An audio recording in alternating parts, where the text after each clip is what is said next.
Hey guys, how's it going? It's me, Chris, again, and today we have a 2015 Lexus RX 350 maintenance light reset.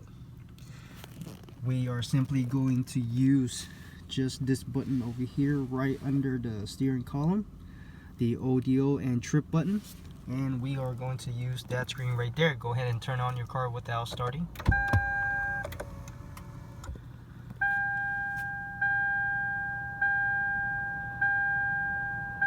As you can see, maintenance requires soon, and we're going to be looking at that right there.